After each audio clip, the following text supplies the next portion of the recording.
راديو إرنا راديو إرنا كاب كتما باريس محلالف بإرتوران غازت إنياتا زدالو نتا راديو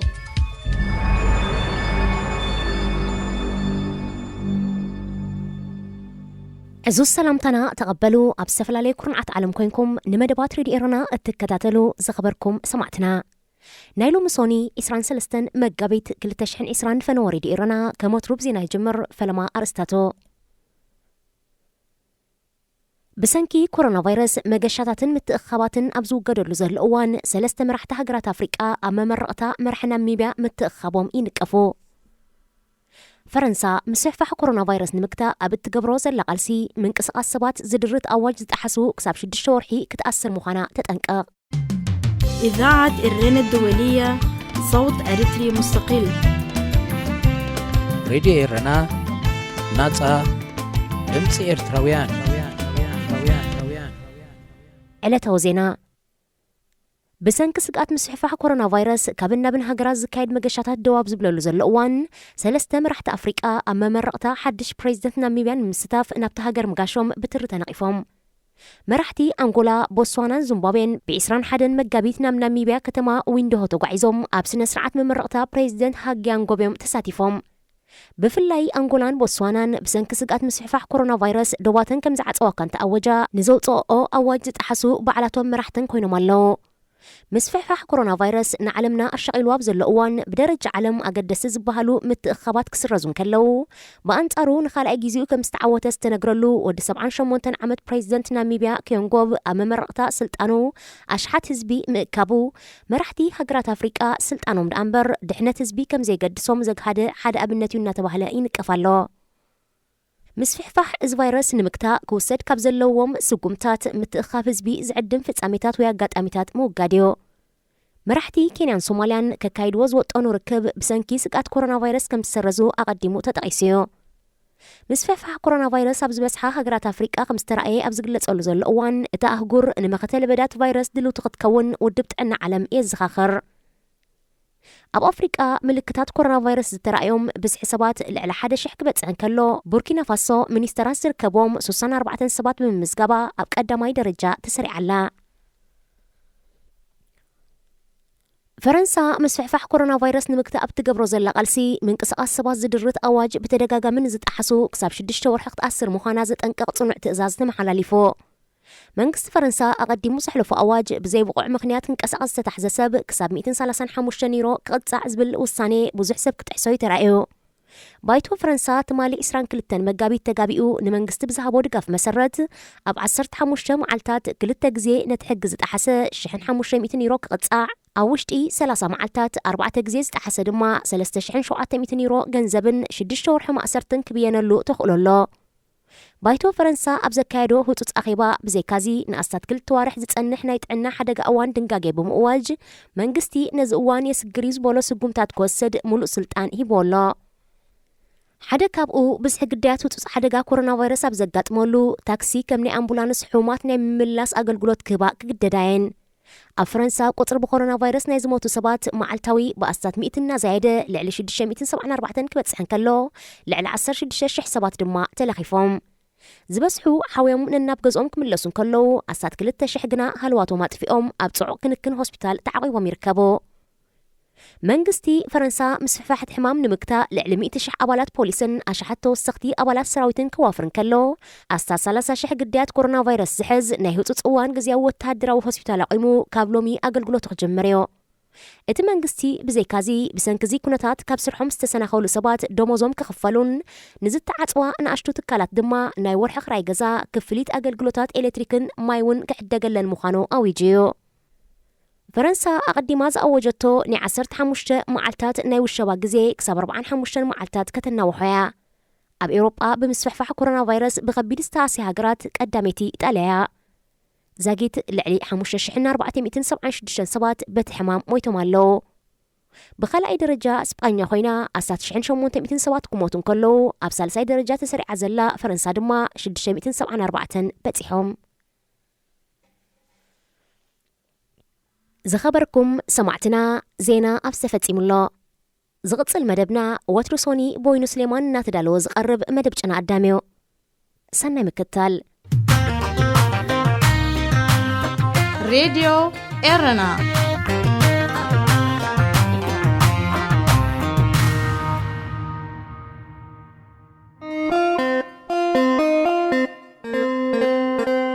ጭና ኣዳም ኣብ ራድዮ ኤረና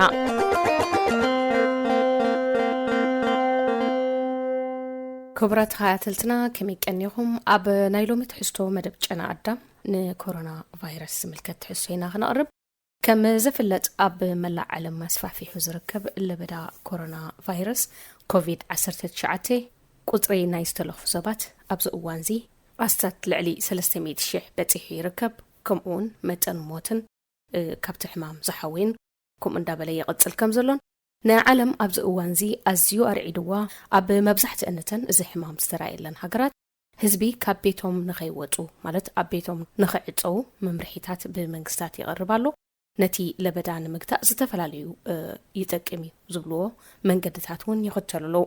ሓደ ካብኡ ብዙሕ ህዝቢ ወይ ሰብ ክራኸበሉ ንዝኽእል ትካላትን ኢንስቲትዩሽናትን ምዕፃው እዩ ዛጊት ኣብ ኤሮፓ ኣብዚ እንነብረሉ ዘለና ሃገር ብምሉእ ቤት ትምህርታትን ማሕበራዊ ርክባት ዝካየደሉ መጋባእያታትን ካልእን ህዝቢ ከይእከብ ከምኡውን ዝተፈላለየ ህዝቢ ዝእከበሉ ንጥፈታት ደው ክብል ብወግዒ ተሓቢሩ ቤት ትምህርታት ቲያትራት ዩኒቨርሲታት ናይ ስፖርት ግጥማት ዝካየደሉ ስታዲየማት ከምኡውን ዝኾነ ይኹን ናይ ምዝንጋዕ ቦታታት ባህላዊ ምርኢት ዝቐርበሉ ቦታታት ቲያትራት ዝተፈላለየ ህዝቢ ዝራኸበሉ ክሳብ እቲ ዝደቐቐ ኣካላዊ ምንቅስቓስ ክትሰርሓሉ ዝኽየድ ትካላት ከም ዝዕፆ ተገይሩሎ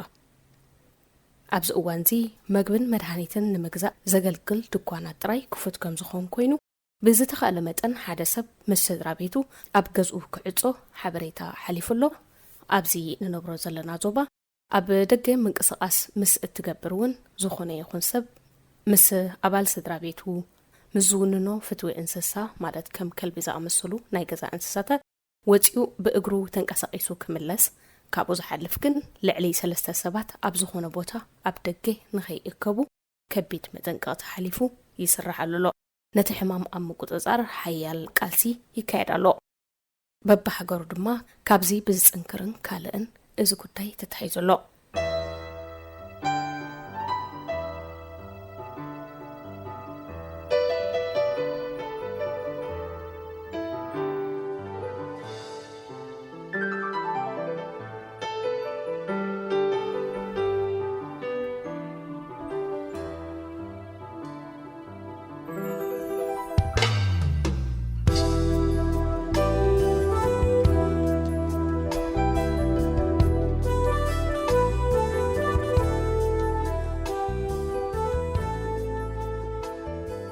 ኣብ ሃገር ኢጣልያ ዝርአ ዘሎ ኣዝዩ ኣሰካፍን ኣሰንባድን ኩነታት ካልእ ንዓለምና ኣሻቒልዋ ዘሎ ጉዳይ እዩ ድሕሪ ቻይና እታ ብዝለበዳ ኣዝያ ዝተጠቕዐት ሃገር ጣልያን እያ እንትኾነ ኣብዚ እዋን እዚ ቁጥሪ በዚ ሕማም ዝሞቱ ሰባት ከባብ ቻይና ኣብ ሃገር ጣልያን ኣዝዩ ብዝዓፀፈ ቁጥሪ ይንህር ምህላው ኣሻቓሊ ኮይኑሎ ኣብ ዝሓለፈ 3 መዓልታት ጥራይ ልዕሊ 1500 ሰባት ኣብ ጣልያን ክቕዘፉ ምርኣይ ድማ ንዓለም ሙሉእ ኣሰንቢድዎሎ ነዚ ኣሰካፍን ኣስካሕካሕን ለበዳን ምልባዕን እዚ ንምግዳእ ሃገራት በብውልቀን ከምኡውን ውልቀ ሰባት ክገብርዎም ዘለዉ ጥንቃቐታት ብተደጋጋሚ ይግለጽ ኣሎ ሓደ ካብኡ ኣብዚ ዝሓለፈ ቅንያት ኣብ ዝተፈላለየ ሃገራት እሱራት ክፍትሑ ከም ዘለዎም እዚ ሕማም እዚ ኣብ ከም ቤት ማእሰርታት ዝኣመሰለ ዕጡውን ብዙሕ ህዝቢ ዝነብረሉን ናይ ፅሬት ክፍታታት ከጋጥመሉ ዝኽእልን ቦታታት እንተጋጢሙ እንታይ ዓይነት ሳዕቤን ከውርድ ከም ዝኽእል ብምግንዛብ እዚ ጉዳይ ህጡፅ ኣቓልቦ ከም ዘድልዮ ይንገር ኣሎ ኣሜሪካ ኢራን ኢትዮጵያ ኣርጀንቲና ዝኣመሰላ ሃገራት ድማ እሱራት ኣብ መፍታሕ ህጡፅ ውሳነ ክወስዳ ምዃነን ነጊረን ኣለዋ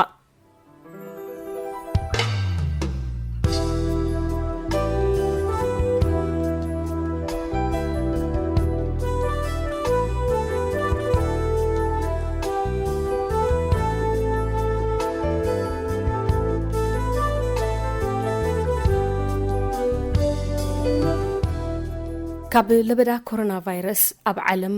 نصاز بحال هاجرات كساب حجي وحدات كوينن ينصنيحن 54 هاجرات زركبوا اهورنا افريقا كو درو اب 33 هاجرات እዚ ሕማም ዚ ተራኢሎ እቲ ዝሕዘን ኣጋጣሚ ድማ ኣብ ኤርትራውን ናይ ፈለማ በዚ ሕማም ዚ ዝተለኽፈ ሰብ ከም ዝኣተወ ተሓቢሩሎ ነፍሱ ወከፍ ዜጋ ኣድላይ ክንክን ክገብር መምርሒታት ክኽተልን ነፍሱ ብግቡእ ክሕሉን ሓበሬታታት ይወጻሎ እንተኾነ ኣብ ኤርትራ ብምኽንያት እቲ ዝኸይድ ዘሎ ናይ ምሕደራ ስርዓት ኣዝዮም ብዙሓት ሰባት ኣብ ዝተፈላለየ ቤት ማእሰርታትን መእከቢ ቦታታትን ከም ዝርከቡን እዚኣቶም ኣብቲ ዘለዎ እንተዳጸኒሖም እዚ ሕማም ድማ ከምዚ ኣብ ዓለም ዝረኣዮ ዘሎ መንገዲ ብቁልጡፍ ናይ ምስፍሕፋሕ ተኽእሎ እንተተራእዩ ቀዳሞት ተጠቃዕቲ ክኾኑ ዝኽእሉን ሓደገኛ ክኸውን ከም ዝኽእል ብዙሓት ሰባት ይምኩትለው በዚ ምኽንያት ኣብ ማሕበራዊ መራኸቢታት ኣብ ዝቕነዚ ብዙሓት ስክፍታ ዘለዎም ዜጋታት ተኣኪቦም ሓደ መፀዋዕታ ክፍረም ይጽውዕለው እቲ መፀዋዕታ ኣብ ኤርትራ ኣብ ፈቆዶ ቤት ማእሰርታት ዝርከቡ ሰባት ብህጹጽ ክፍትሑን ናብ ቤቶም ክለኣኹን ነፍሶም ክከላኸሉ ዕድል ክወሃቦምን ኣለዎ ዝብል ምሕጽንታ ይቕርብለው ኩነታት ቤት ማእሰርቲ ኤርትራ ከመዩ መነባብሮ ኣብ ቤት ማእሰርታት ኤርትራ ኣመጋግባ ኣጠቃቅማ ሽንት ቤት ከምውን ካልኦት ሓደ ውልቀ ሰብ ዘድልይዎ ንጥፈታትን ምዚ እዚ ቫይረስ ምእታውን ከግበር ዝግብኦ ጥንቃቐታትን ኣረኣኢኻ ክትሓስብ ድማ ግድን ይኸውን በዚ ምኽንያት ንኩነታትን መነባብሮን ቤት ማእሰርቲ ኤርትራ ንምፍላጥ ኣብ ዝተፈላለዩ ቤት ማእሰርታት ኤርትራ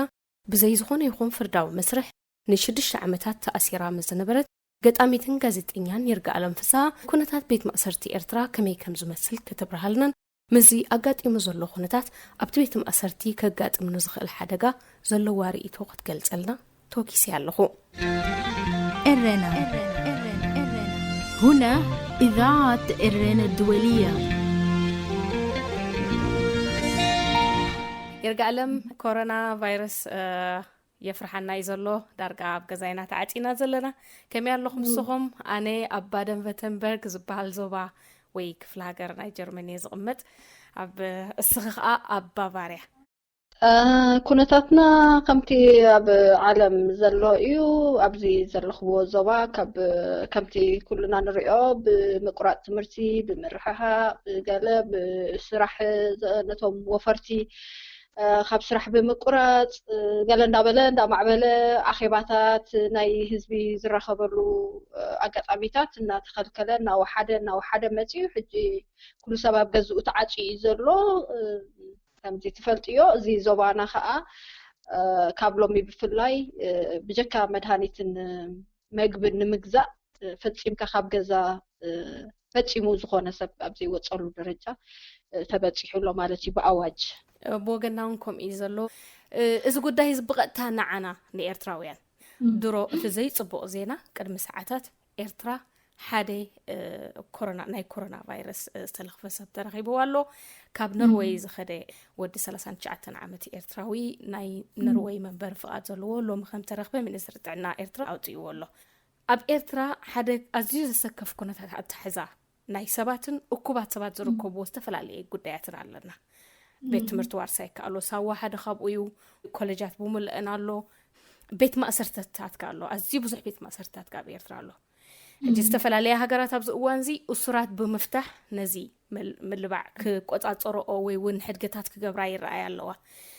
ኮሮና ቫይረስ ምዝ ሕጂ ሰሚዕክዮ ዘለኺ ሪኢኽዮ ዘለኺ ኣብዛት ንብርያ ዘለኺ ዓዲ ኣብ ኣውቶቡስ ተሰቂልክ ክሳብ ትምለሲ ክንደይ ግዜ ኢድ ክትሕፀቢ ስቤዛ ገዚእካ ክሳብ ትመፂ እንታይ ክትገብርለይ ክንደምታይ ኢድኪ ብናይ ጽሬት ኣልኮል ክትውልወልለኪ ካብ ትርእዮ ዘለኺ ሕጊ ናይ ንነብሮ ዓለም ንኩነታት ቤት ማእሰርቲ ኤርትራ ክንሓስብ ከለና እንታይ ክትብልን ትኽእሊ ኣብ ከመይ ኩነታት ክህልዩ ሕማቅ ኣጋጣሚ ኮይኑ ቅድሚ ሕጂ ኣብዚ ዘሎ ሰብ ኣብዚ ምዕቡል ዓዲ ዘሎ ቅድም ብዝነበረና ስእሊ እዘን ምዕቡላት ናይ መወዳእታ ምዕቡላት ናይ ዓለምና ሃገራት ዝበሃላ ንዝኾነ ይኹን ፀገማት እሞ ከዓ ብጥዕና ማለት እዩ ንዝኾነ ይኹን ፀገማት ኣብ ደቃይቅ ኣብ ሰዓታት ክምክትኦ ዝኽእላ እናመሰለና ፀኒሑ እዩ ሕጂ ኣብዚ ኣጨናቂ ደረጃ ብዓለም ደረጃ በፂሕና ዘለና ማለት እዩ ኩሉ ሰብ ከዓ ኣብዚ ከሎ ከም ዝኾነ ሰብ ኣብዚ ምዕቡል ዓዲ ዘሎ تزوها بحبريتها نتتكبر خلو نأتكبر خلو لبخاء أبعدي يا نيرا مالتي زي بتعامين زي كبلو زخيل تي زخنتات زلنا يو سكول حسرتاتنا أبعدنا نحرد آسيو أنت كقاطم كم زخيل ولا نمسألون أزي خبيت سلازخنا مالتي ادخلوا زل زي زحمام زي نمكل خالزت اللبو نجارات بمولهم أبعدنا بقللوا زركبوا أيكونون كم ما يجمير كمالتيو مليسكا أتي ناي حكمنا أقولتون كم تزيد الله أيكونون مالتيو أتناي محبرة هوت أنا بابراناون نرحك عدل ذهب أيكونون مالتيو تزلنا أنا بابرانا ناي محبرة هوت ناي متخخاب سي نخمزي قلطفنا كنقبل ببحر احنا بمعدو زلو نجارات اب نفسنا خيبت صحه قلطفنا قبر ملسي مهاب قلطفنا متغبار كا ببحر بفعت يكونن زبل قمت يزلني مالتي سلازي مزخلو تي شاقلوت تفرحي نيريو قال حواتنا اب السوشيال ميديا انا ايرترا حبريتا في او سلازي مص وايرترا ابعد زلو كورونا يا اخلا إلهم كلا قصلوا جميرهم نيرهم قل نهلا بوقعي تحبيروا له قد مساعات بزحون كن رؤيات السوشيال ميديا جميرنا لنا بوقعون تبوتي سرعة أمينوا له سلازي بحافشات تنا إرترا خونتات أزيو زفر حكايو تي مسالت يلن تي صقاتات يلن تي دخنتالو تي تقربات يلن كاب ما يجمير كي مالتي نسو أبوت أخلو خا مليسنا نابس جدده خا نابيش معسرتي خنكيدنا مالتي هجي أنا أبدأ كزارب لنسخل حيالو 4 زخنا أبيت معسرتي كم تمكربول كيس بتصحكون أبيت معسرتي لا مالتي كاب أنكا ما يسروا عد أبيتو معدكا حد فعدي دكم حرة أبيت معسرتي أبجزيو مسمو حد مبزحن جزيه قد نخلن تعيمين على لوخ مالتي أبزقوا نزيد زلوا 6 لوخ لوخ أزي خبيدين أبنت كم أبنت عد أبيتو نحرق أوسينا عد أبيتو يصرف نزعينة بدهوتات سبات كدقصو وأصافيحهم كوف كبلو أي فكرنيتي نعد أبيتو بيت معسرتي مالتي زحمام كأ نقدمو نعبيتي نشماقلتات نتعنا زسانو عبيت دخام زلوهم أقدمهم نايتعنا تصقامات زلوهم بعد ما زدفوا سبات كم زتقع زيادة بحفشة زربوا زلو سلازي إفترا خاب بقندا ناش ما قلتات عدي أخوينا زلا بزعوان زي أمالتي كلوتي إقر زلوه حيل زلوه كاب هاقر سلوات إزلو مالتي سلازي بنزوم استدرارو بزعقامات كنريو خلنا ناي إفترا خوناتات عدت إلى أنه معنتي والحنت خنقبريت على نيز بزوم صدق بيصير مالتي أبزن الصعبة أبز الصعب جزيب سمع على تنتهي كان الصعبة ينفلت أمينا سلازي نفط بيت ما أثرتنا من بلاس تخبطنا من نتصار مثلا كتعملنا إلى عدت إلى نحر إيدا حباسي أب إرتراتي وزحمة مستنتهي كخوني فدر ما نستخونا سبكس له ما عالتي شو عتمي السبنا أبركا لو ما عالتي حجي بزي ساعات زي بقى أنا حناسي بسجان بأكل منفس الموتنا لنا إدنا هيبنا إنا خنقبرون نقرون حنتي اللي نيلو زي برايم مينسترنا عدلان مالتي أتي درجة معبالنا إذا المعمولات عدتها أبكم زعينات كأفل وجيو كن زخون سبك قمتو زخيلي مس إيرترانا خمان كوادا درزخيلون حتى نقريبلون مالتي سلازي أتي تهاجرنا بقندا تبهلنا بقندو تقرباتنا بقندو نخمس عينت أجمعات من أنت أتيو كبد زي كإلى بالعلم مخانو تناي ما أسرتي أبيش ما أسرتي زول خونتاتنا خا شو ما قلتات كاب بجزية دحرر إخيوسي أب جزية درجيس تأصلون أبنت أبسنبل أب كاميرا أسرته كسب 3 عامات تأصل سباتلو حجي دك خندي عامات كوينهم تأثيرهم حد 3 عامات غيرهم مالو مالتيو سلازي زيهم شماقلتات يوم بزعبا بعد مخمان ينزاربنا نايطعنا تصقم كلهم كم سخل نزاربا ينخلنا زم سوات زيهم كسب حجي أب جزية درجي أب سلطان زنبورو أب بيت فرد قريبهم زي فلطو سبات يوم أب على الكارشلي عبيتي سبات نايطعنا تصقمات زلوهم سبات اللو طمنا عيرو بعبي يقولوا مالتي أب على ما يسروا عبيتي سبات العدمة اللو مالتي أب عدا أبيتو دك نسلك سباتيو العدمة اللو እሞ ድማ ናይ 1 ሜትሮ ርሕቀት 1 ሜትሮን ፈረቃ ናብ ዘሎ ብትንፋስ ዝመሓላለፍ ኢድካ ኣብ ነፍሲ ወከፍ ደቂቕ ነፍሲ ወከፍ ዝሓዝካዮ ድሕሪ ዝሓዝካዮ ነገር ክትሕፀብ ኣለካ ኣብ ሓደ ሰብ ተኣትዩ ዘለዎ ናይ ምልባዕ ተኽእሎ ኣብ ውሽጢ ሓፂር ግዜ ክንደይ ሰብ ክልክም ይኽእል ነዚታት ኩሉ ብግምት እቲና ኣብ ቤት ማእሰርታት ኤርትራ ከፍራሓና ዝገብሮ ክንድምንታይ ቁፅሪ ስለ ዘሎ እዩ ክንድምንታይ እቲ ዓቕሚ ሰብ ኣብቲ ቤት ማእሰርታት ዘሎ እቲ ህይወት ናይቲ ቤት ማእሰርቲ ከመይ ስለ ዝኾነ እዩ ምናልባት ዘይፅቡቕ ዕድል ኮይኑ እንታይ ኣትዩ ክብዳህ ዘለዎ ተኽእሎ እንታይ ይመስል ከምዚ ዓይነት ክስታይሲ የለና ይስረፍዶ ኣልኮል ጌርካ ጥዑይ ጌርካ ብስነ ስርዓት ክትሕፀብሲ ዝስተ ማይ እዩ ፀገማት ዘሎ ማለት እዩ ብዓብዩ ኣብቲ ሃገር ብፍላይ ከዓ ኣብቲ ኣብያተ ማእሰርቲ ማለት እዩ ስለዚ ብጅምላ ኢኻ ትኸይድ ንኽትሸይን ንኣብነት ንኽትሸይንሲ እሳቶም ጥራሕ እሱር ንኸይሃድም ጥራሕ እዩ ኣብኡ ዘሎ ጥንቃቐ ንኸይሓምም ኣይኮነን ንኸይሃድም ጥራሕ እዩ ወላ ሰብ ሞያ ጥዕና ኣብኡ ዘሎ ጥራሕ ተሓታትነት ከይህልወካ ንኸይሃድም ጥራሕ እዩ ዝጥንቃቐ ዘሎ ንኸይሓምም ኣይኮነን እንተ ሓሚሙ ከዓ ጥራሕ ከይመውት እምበር ንኸይቁንዞ ኸማን የለን ሕጂ እዚ ናባብራ እዚ ማለሲ ብዘይካ ምፍታሕ ምናልባት ምስ እዝኒ ዘይብሉ ሰብ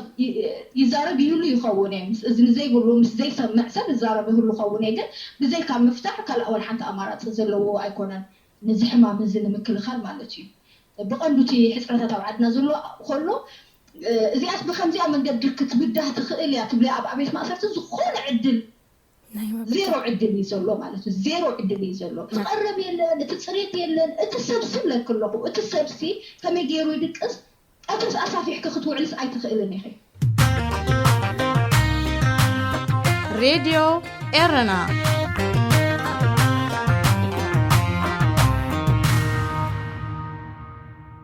ኣብ ዓዲ ኣቤቶ እንድሕር ዳኣ ኸይድኪ ኣብቲ ውሽጢ እንድሕር ኣቲኺ ኣብ ደገ ሰብ ዘሎ እውን ኣይመስለክን ኩሉ ሰብ ኣብኡ ተኣኪቡ ዘሎ እዩ ዝመስለኪ ናይ በዓል ማይ ስርዋ እንድሕር ርኢኽዮ ናብ ኮንቴነራትን ኣብ ሸላን እዩ ዘሎ ሰብ ግን ስቲል ኣብታ ክንዲ ዓራት ትኸውን ሸላ ካብ 2 ክሳብ 3 ሰባት ኣለዉ ሓደ ሰብ እንተሎ ሳሕቲ ውሑዳት ሓደ ሰብ ኣለዎን እዚኦም ከም ዕድለኛታት ምናልባት ክንሪኦም ንኽእል ኮይና እቲ ናይ ማይ ቀረባት እውን ኣሎ ማለት እዩ ናይ ገዛ ርእሱ ካልእ ፀገማት እውን ኣሎ ምስ ካልእ ፀገማቱ ግን እቲ ኣብ መንጎ ዲስታንስ ክትፈጥር ነብስኻ ክትሕሉ ዘፍቅድ ብፈፂሙ ኣይኮነን ይትረፍዶ ኣብዚ ኣብያተ ማእሰርቲ እዚ ይትረፍዶ ብትንፋስን ብምትንኻፍን ክመፅእ ዝኽእልሲ በዓል ውፅኣት ዝኣመሰሉ ብጥንቃቐ ናይ ሓደ ሰብ ኣብ ቁፅር ክውዕሉ ዝኽእሉ ዝነበሩ ከማን ተኣትዮም ከቢድ ሳዕቤን እዩ ዘለዎም ማለት እዩ ይትረፍዶ ብትንፋስን ብምትንኻፍን ማለት እዩ ሕጂ ንኽድቅስ እኳ ገሊኡ ደው ኢሉ ገሊኡ ኮፍ ኢሉ ገሊኡ ደቂሱ እንዳተበራረየ ንለይቲ ዝሓድራ እሱር ከምዚ ዓይነት ነገራት ኣጋጢሙ እንታይ ክስዕብ ከም ዝኽእል ክስእሎ እውን ኣይክእልን እየ ምክንያቱ ፅሬት ዝበሃል ጠቕላላ የለን ፅሬት ዝበሃል የለን ቀረብ ንኩሉ ሰብ የለን መግቢ የለን ንዕኡ በሊዕካ ዲኻ ክሳይ ጌርካ ዲኻ ክትብድሆ ትኽእል መግቢ ጠቕላላ የለን ማለት እዩ ጠቕላላ እዩ ዘየለ ኣነ እዝክሮ እየ ንምሳሕ ንሓሙሽተ ሰብ ንሸሞንተ ሰብ ኣብ ሓንቲ መቁርሲ ነርናስ ንሸሞንተ ሰብሲ 5 ባኒ ተዋሂብና ንሸሞንተ ሰብ 5 ባኒ ማለት እዩ ሕጂ እዚ ኣብ ናይ ዓዲ ኣቤት እየ ዝብል ዘለኹ ስለዚ እዚ ከዓ ናይ ቀረባ ናይ 2017 ገለ ተመክሮ እየ ዝዛረብ ዘለኹ እዚ እንድሕር ደኣ ኮይኑሲ ብመግቢ ብማይ ብፅሬት ገለስ ንኣብነት ናይ ማይ ስርዋ እዚ 76 ሸላታትን ከባቢ 30 ዝኾና ኮንቴነራትን እየን ዘሎ ኣብ ማይ ስርዋ ማለት እዩ ግን ኣብ ነፍሲ ወከፈን ሓደ ዝተዓፅኡ ኣለዉ እቶም ኣዝዮም ልዕሊ 10 ዓመት ገለ ዝገበሩ ሓደ ዝተዓፅኡ ኣለዉ ብብዝሒ ከዓ ካብ 1 2 3 ክሳብ 3 ከዓ ኣብ ሸላ ኣለዉ ኣብ ሓንቲ ክንዲ ዓራት ትኸውን ክንዲ ሓንቲ ደቢዮ ዓራት ትኸውን 2 ብ2 ዝኾነት ክፍሊ 3 ሰባት ኣለዉ ማለት እዩ ክትሸይን እውን ኣይትኽእልን ኢኻ ማለት ኣብኡ ንኽትስእልዮ ኣዝዩ ከቢድ እዩ ማለት እዩ ግን እዚ ጥራሕ ኣይኮነን ኣብቲ ኣብ ማይ ስርዋ እዚ ካልኦት ናይ እምነት ናይ ገለ ዝበሃሉ ኣብቲ እንዳፍዮሮ ከባቢ ብሆል ብዚንጎ ዝተሰርሐ ሆላት ኣብኡ ኣለዉ ኣብ ሓደ ሆል 200 150 ሰብ ዘለዎ ማለት እዩ ኣብ ናይ ዓዲ ኣቤቶ ዘሎ ሆላት ኣሻሓት እዮም ኣብ ሓደ ሆልሲ ኣሻሓት እዮም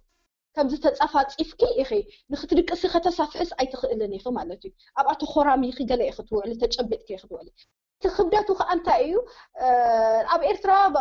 زي اب السوشيال ميديا يلاقصلو نيرم اب إيرترا سي كساب حج زي زاتون برز وص زاتون زوص سلا زيل كو ايو قال زبهال كمزي وازاز مسل قال حقي رينيرا اب بيت مأسرتاتنا إيرترا زوتي زيل برز اتو سبالو زاتو سبب ስለዚህ ሒዝዎ ከኣቱ ክእሊነቲ ምክንያቱ ሲ እዚኣስ ዝወፅእ ክንደስ ዝወፅእ ኣይኮነን ክብደቱ ሰብ ንኸኣቱ ናብ ቤት ማእሰርቲ ብዘይ ምክንያት እዩ ናብ ቤት ማእሰርቲ ዝኣቱ ዘሎ ሰብ ማለት እዩ ሕጂ ንኣብነት እዚ ካምፔን መበገሲ ናይ እዚ ዕላልና ዝኾነ እውን ኣብ ቤት ማእሰርቲ ዘለዉ ኣብ ኮሌጃት ዘለዉ ኣብ ኣሕዳር ቤት ትምህርቲ ዘለዉ ተምሃሮ ነቲ ክፈትሕ ክፍኑ እቲ መንግስቲ እዩ እቲ ፃውዒትን ጥርዓንን ፃውዒት ዝቐርብ ዘሎ ካምፔን ኣብ ሶሻል ሚድያ ማለት እዩ ንሓደ ቀታሊ زي كيموتو أدحنهم مبال من البات ولا مسعش الناس يقصروا سبعة كله يقولوا يوم كن بلي زلنا مالتي كن بلي زلنا تي قد تصد دمت ناس كنا سمع لنا أبقوا لنا لو صدر بيتاتهم نتوقتهم سبعتهم أبقوا قبل بنا له سلازم إحنا دمتنا خنا سمع دمتنا خنا سمع له العد سلازلنا دمتنا خنا سمع يقبأيو مالتي قل تسرعات بعلو ناقتلهم سبات سلامنتاي اسرات كفتح فقاد زي هلو فقادنيا زي كون زي سرعات تزخدو ناجيغا منغدي نوبيح سلازخدا مالتي نوبيح سلازخدا زم سبات زيهم نحنا نشعللهم زلنا بساعات بهوتهم مالو ديم يلومون انفلطنا سلازي هيوت نزطف زلو هيوت ادحن كتبلو قرب ننحدحدو زغاراجو خمسل يخيلو ግን نحنا خاب بحتار كعدي عينو ካብ ተመክሮኺ ምናልባት እዛ ሕማም ናይ ኢንፍሉዌንዛ ባህሪ ዘለዎ ስለ ዝኾነ እዚ ሕማም ኣብቶም ብዙሓት መብዛሕትኦም ተለከፍቲ ግድነት ንነፍስ ወከፍ ሰብ ነናቱ ስምዒታትን ነናቱ ጉድኣታትን ይዘውርደሉ ገሊኣቶም ብንኣሽቶ ሕክምናታት ቀልጢፎም ትሪት ክኾኑ ይኽእሉ ገሊኣቶም ምልክታት ናይ ሕማም ከይርኣዩ ይፀንሑሞ دحر نخال سب كحلفو خلو قال لي أتوم سعال مسالي بوزيتيف كوينو مستمرمرو بخوم يحالفو حجي بتكابتو مكورخي إتي أبت بيت مأسرتات زي واحد حكمناوي أغلقلوتات من البات نجارات من البات أبز بلا غميتنا أم من البات سلة غميت على الله بملة تعلم بمن البات يحج تكال السلة من البات إذا نجار زين تدا أجات إمو إتي أبيت مأسرتات نازلو ناي حكمنا أغلقلوت كبدي زلوا تخلو كحجز زلوا تخلو أنت يمثل زي يصرف أب بيت مأسرتي أب هاجرنا زلوا كنتاتنا يحكمنا ون زي كبيدن أشياء لني مالتي كنتات زلنا رأينا يناز مس كاب أنا بأخمان زي مس إثيوبيا دوب مستخفته معرف إنه حزبي ناب إثيوبيا خنزو حزين حكمنا خبل رأينا يوينا مالتي بجكاتي نتقاط أم تطرقي مزوج أسي كاب زر السنة خيوت أنا جن حكمنا خبل ناب إثيوبيا مع المقالة خير حكم زنا براسي علنا مالتي تي زرعنا يو نجاري معرف إنه عندنا حكايمنا يلو مالسك إلى تاتون يلن مدهانيتون يلن مدهاني سبها يلن مالتي مدهاني كلهم فارماسيتات زيركي مدهاني سبها لا يترخ بني اتقلل تي ما وقتاوي زوسد مدهانيتات مالتي تي أقربت صنيح دكتور عزيزو كفارماسي بزايو زبلكاون يلن أفتن حكمناتاتون يلن برايفت كلينيكات بمولو تعاطي برايفت سبها نجار يلن حكايم أنا سي كاب بيت مأسرت مسوت أخونا ناب حليبت كده ورقة نايتي ريبورت نايت عنا يدله انتي حكايم شدش عمز حكموني أب حليبت كرخبو ما يكالكم كلهم كاب هاجر وجه مصنيحهم كلهم كاب هاجر وجه مصنيحهم أب قدس مريم دحر الأخير كيف قدس مريم هوسبيتال كي نتي ناي أمروت أجمع لوز تبع السب معباليتاتو متاككاتاتو حد دكتور حد حكيم دكتور يخون نرس يخون قال يخون بزي قدس اتفايل كما جمرة استقبلها مجمرة زرعيكي يخون كاتاتو لو زلوانو تتعناخي حد عينت حكيم كمان ايريكني نيكسوس مصح دحر خلت ورحي كلا حكيم يزرعيكي تا فايل كسي كلهم حكايمات تخلل وحد فولو اب كما كجبرك حد حكيم سايكلي كابينا بيمصي خجلس بتفايل يزكاتاتلكي مدهاني زي جمركيو ناي عمره مش قال ناي عمره مدهاني زي جمركيو عوز مساسل نيكس مش مصح عوز مساسل مدهاني تخت وصفي ذك قرار ماله تودي انت في خالد دايم سبلو خباتي حجي دارجا بقمتينا نخيد زلنا مالتي بقمتينا نخيد زلنا يترفع بيت مأسرت سيب حافشاو إتي هوتون حكمنا زبها لبعدنا سيلن عدل انت رخيبو سبك حكم نتقلل نقر يخو حكم ناب قرباب تهاجرات زقع زلو مالتي عبتو بيت مأسرت خاء حدا كإلاتاتنا حكمنا يلون مالتي كمل لا نيتعدنا أو ناي نابنت بناي عد أبيتو ما يسوون حركة خاطر خوينا كإلاتات حكايم يلن مالتي توم كإلاتات حكايم زبها المنيا أقعد أم خوينو تأثيرهم زموت حكايم خوينهم تأثيرهم زموت أما سرواني عد أبيتو توم كأنت حكايم نايت حكمنا زبهالو تأثير كم أبلات منيستر عنا زنبور ماس حكايم زنبور أبصرهم بسجردهم مبزحتو كذي بسجردهم يسد السراب على عد أبيتو ناو أزمت وتأثيرهم زموت يوم توم نايب حكايم مالتي ساتهم حكمنا موديهم مسكدو جد كله كأمن صوم سلزي تعرف كابتم أسرة حكايم نادلها إخاتي حكمنا زكاية وتم أقوم تزلوا وتهدراتهم نايك قدام يرديت نايقل حدا أسر قال ملكتات حمام مسرعي ويش قرم سقات أما أبكن دي وان قلت في قبر مال سركب الزغنة تأساسي رغري إيه دلله تقلال لا خيركب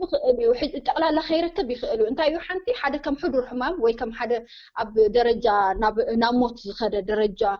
حساب زبصح كم حموم زتفلطه قال غزي طعم كم كلو تي حماو تي طعنو تقبلنا قلطي فخركب يخلو كاب حلف تمكرو مالتي مجمريو ناب حكم نزقرب زلو حدا انت ايو تي راسي نايتي ممحدار نايتي بيت مأسرتات زخونه حموم بمخنياتن بزي مخنياتن منين كم زبل يعطي رأس زلوا مالتي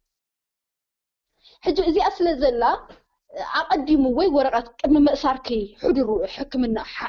حضور صقم نايزه نايم هلاوكي ملكت كم مأساركي ورقة الحرار لكي قلت إفكارنا البعض سمعت خيلها خمس درخا خمس كم صقم سلزلون قبل يسرد عنا الحرار وكاب حكيم كان حر ورقة تابع يوم الكمالتي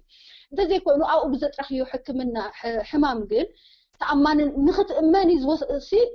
قرمي مأمانهم سخت موتي تقولوا تفعل ترأسون حموم ممارر أسر ممارر إيو مخنيات فتاري إيو قال زبها الأبرأس نايت ممحدار الله أبتي رأس نايت ممحدار نايت حكمنا يكون نايت مرمرات مالتي نايت معسكر سلازم نخت أماني عزيو كبيري والسي أب قال كبير نجار كتبت سحلكا ويا قديمو قرم مسار كقال سكل وكالو سلازي زي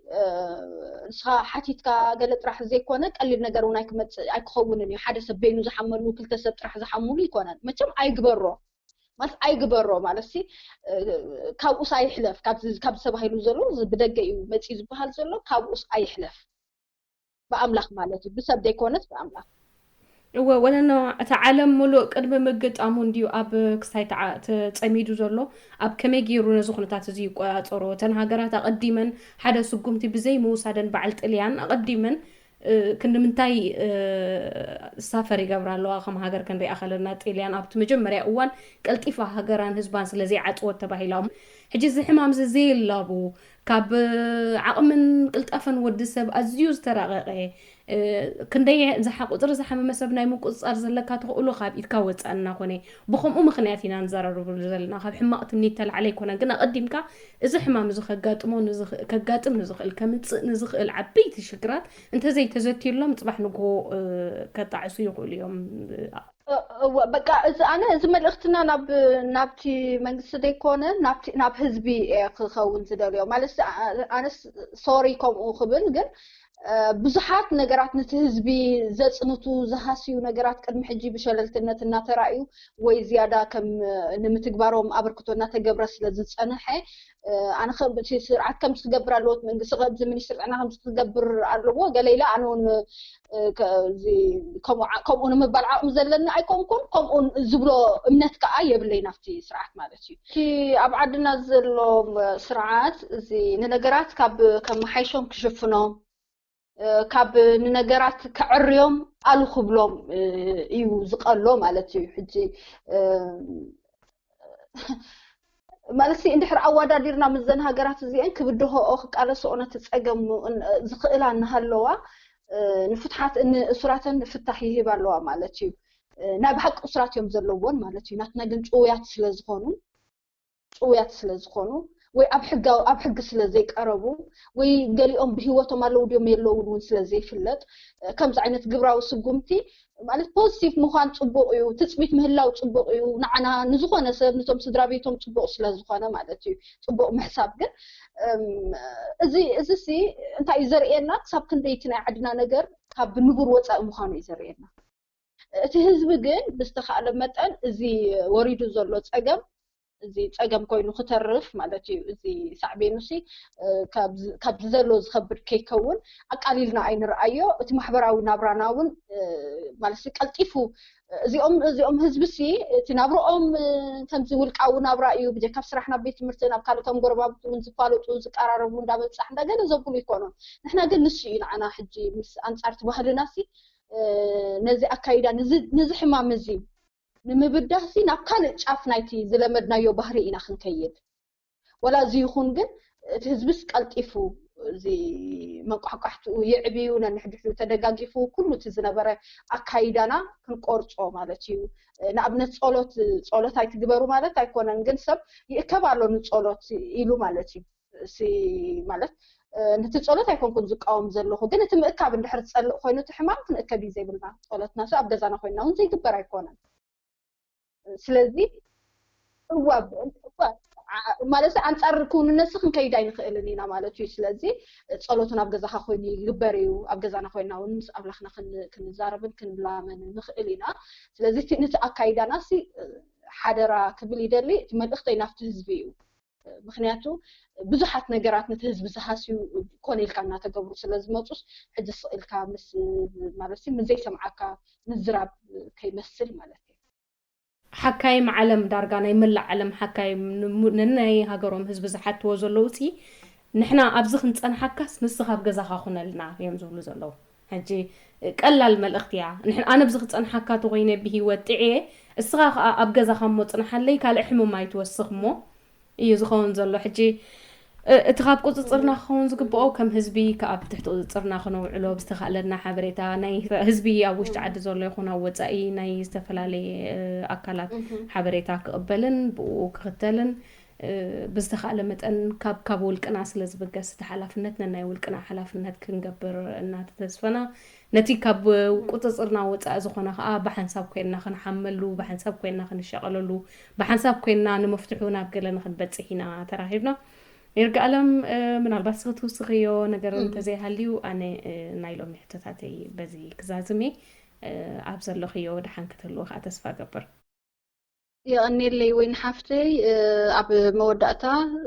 نظام أحواتنا سمويا طعنا أب السوشيال ميديا ندامتو نزيني نهزبنا نمنقاح بولنتو زقبرو زلو تبقصتات نتي أفلطون معباي زقبرو زلو نطفتات أدناؤتيك قلصولو بيدلي سلازي زقزين خلو فتاني إيو نخلنا فتان إيو نتي نتزحمم طرح زي كونه نتزحجزون فتنا إيو سلازي نتحجاجز توم تهزم خاء تزمت مبرحيتات أب دجن هلو أبوش تعدي نتزمت مبرحيتات نخلو بمتكبر حجزنا خنرئي لبواي محلالف يعني لي محرت عالمنا محرت يوردلا መልእኽታትኩም ናብ ሬድዮ ረና ኣብዚ መደብ እዚ ካባኹም ካብ ሰማዕትና ንዝመፁ ርእይቶ ነቐፌታ ማኣረምታን ካልእን ዝቐርበሉ መደብ እዩ ኩራት የረና መጀመርያ ጥዕናን ሰላምን ሓጎስን ንኹልና ነዚ ዓለምን ንዓናን ንዓኹም ካብ ስራሕኩም ሓወፅና ሳለጦን ጥዕናን ንመንየልኩም እሞ ኣነ ሓደ ካብቶም ተኸታተልኹም እየ እዚ ክብሎ ደልየ ዘለኹ እዚ ሓድሽ ሕማም መሲሉ ኣሎ ኣብ ሃገርና ቀደም ካብ ጥንቲ ኣቦታትና ከም ዝብሉና ከም ዝነበረን ከም ዝከላኸልዎን ከም ቲፎ መሳሊ ሴራ መሳሊ ከምኡ ሕማም ተላገብ እንዳልካ ዝፅዋዕ ብዙሕ ሰብ ዝወደአን ብዘፅነተን ከም ዝነበረ ቀደም እሞ ከምዚ ሕጂ ወሸባ ዝበሃል ዘሎ ነቶም ሰባት ደሓርዮም ከመይ ገብሮም ከም ዝነበሩ ንዓበይቲ እንዳሓተትኩም ክትፈልጡን በዚ መራኸቢ ብዙሓት ከተፍልጡን ክንደይ ፅቡቕ ነይሩ ናይ ከብቲ ተኾነ ከም ነፍሪ والحي عبق سامبو بزح تفلالي خم دلو من عبنت تي نفريد بهالحمام نتن كبتي نابسوين كل نفادمتت كبتي كويت كخم تقبرها حاوين كم دنددا ስለዚህ ህማማት እዚ አቦታትና ኩሉ አለ اليوم ዝመስቲ ድግቦም ነቲ መከላኸሊ ንዑድ ተቅፍ ዓንቀታት ሕጊ ከይተረፈ ከም ዘለዎ ከም ዝነበሮ ናይ ቀደም ከም ዘሎ ናይ ቀደም ሕጊ ነዚ ኢታትካ እንዳሓደትኩም ነቲ ህዝብና ክፈልጦ ከመይ ነሩ ከመይ ከላኸሎ ነሩ አቦታትና ናብ ሓጎታትናን ክንደይ ጽቡቕ ነሩ እንዳበልኩ ጽቡቕን ሰላምን ረህዋን ጥዕናን ሓጎስን لا تمنه زربا أبزي ود يغني اللي كربها باللي أبراهامين كبها قرى جرمان أقدم الخبران زحزن ونساو سلام تايك أربانكم مقلهم أدلو فرادي إرانا بمغطال زغننا يغني كداماي شمان تمقاويد على هاقرا ودك أنسيو على ملخا ودك بعالدك أنسيو كمون كلاي بعال سلطاننا إثيوبيا نبر على سلطاننا يكونن نبر كمزيلو تلعاسو كمزيلو تايدا فيديو خاخنا بالكنينة معزيو كمون بمقصال أقدم بيلون غازتنيا تامرات نغرا كمزيلو بلاو الناس يسرا تايدا فيديو دائر تاوان جاو تاوكنا بالكنينة اتوانا حتى قنزي كونن اتوانا حتى زي جاو كبرنا زخالة انتايو نحنا تلاقينا فرينا سلزي فرتنا تراح إذا سبب زياتهم بتفلا له وأنقوم كزارو بخلو سمينا إذا سبب زياتهم من تاجرهم والحمد مرحنا نخد مرحنا سلطان هبكر له وكيليه كله خلو ألاف أستاذ مئة شهز أخلو إرتراويان مسوات النت خفيلو أو جزء هجراوي أو جزء صورة وقالسي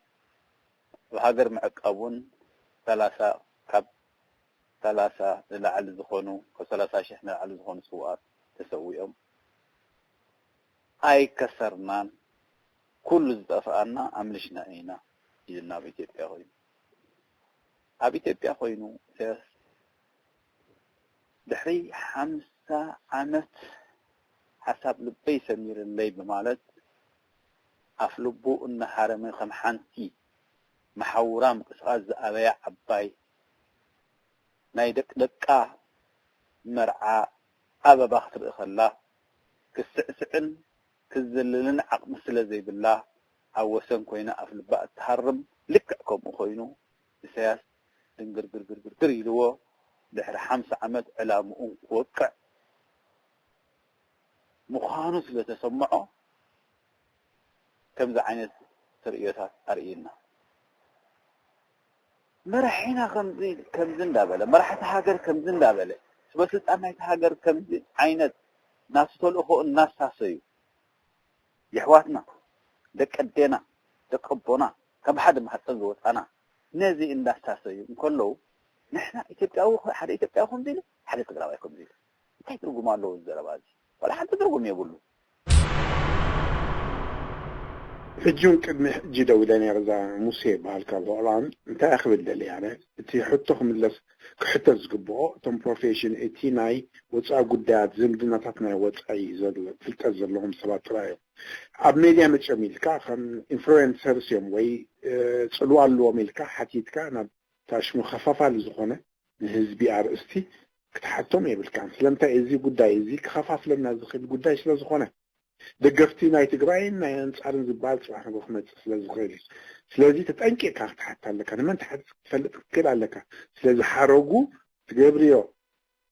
تطاط متى عبنا السوشيال ميديا زنطف زي كونه فلتات زلونا يوصا قدات دفلت زخيل سكخون على سلازي كل جزء نا يوصا قداي نربحان زي بأفرح قلب زخيل يرفع أبزو وانزي عبد سقم زلا ስጋዕ 10,000 ዝኾኑ ህፃናት ኣብ ዝውለዱ ዘለዉ እዋን ናይ ፅሩይ ቀረብ ናይ ፀባን ናይ ማይን ኣብ ፀገም ዘለዋ እዋን ኣብ ፀገም ዘሎ ህዝቢ ኤርትራ ፋሕ ዝብለሉ ዘሎ እዋን ከምዚ ኢልካ መልሲ ምምላስ እቶም ዝመለሱልክ ኣብቲ ዝሓተትክዮም ሕቶ ዘይ እዋናውን ዘይ ፍልጠታውን እዩ ስለዚ ፍልጠታዊ ዝኾነ ሳይንሳዊ ዝኾነ መልሲ ንክትረኽቢ ኣብ ዝተምሃሩ ሰባት ምሕታት እምበር ኣብ ማስ ሜድያ መውፅኦም ኢልካ ንሰብ ሕቶ ምቕራብ ካብ ዓቕሞም ላዕሊ ዝኾነ ብስምዒት መሊሶምልኪ እዚ ደምፆ ዕልወት ናብቲ ናይ ፖለቲካ ዓብዪ ስለምንታይ ጽባሕ ንጎ ናይ ደገፍቲ ናይ ትግራይን አንጻር ትግራይ ኖ ህዝቢ ኤርትራ ኣብዚ እዋን እዚ ረብሓ ናይ ህዝቢ ድዩ ዝገብሮ ድምፂ እዚ ዶክተር ደብረጽዮን خلاص ረብሓ የብልናን ዝብል ሕቶ እዚ ካ ክምልስዎ ዝኽእሉ እቶም ተምሃሩ ክፍሊ ጥራዮም ሬድዮ ኤረና